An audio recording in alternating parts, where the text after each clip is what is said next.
ibyo umuntu yakoze neza mbere akabitwikiriza gukora nabi. Ariko iyo usomye uhereye ku gice cya 3 hano Pawulo yandikira Abagalatiya, ukareba uko yatangiye ababwira, yarababwiye ngo yemwe Bagalatiya b'abapfapfa, ninde wabaroze? Ninde wabaroze? Mweretswe Yesu Kristo nk'ubambwe ku musaraba mu maso yanyu? Mbese bene data, mwe mweretswe Yesu Kristo nk'ubambwe ku musaraba?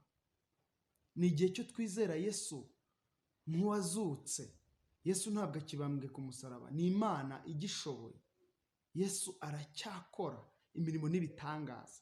Uko yari ari kera n'uyu munsi niko akiri. Ninde wabaroze? Ninde wababwiye ko Imana itagishoboye? Ninde wababwiye ko Imana itagikora imirimo n'ibitangaza? Niki gituma mutakiyizera uko bikwiriye? Pawulo yagiye abihugura kenshi, abihugurira abakristo gusubira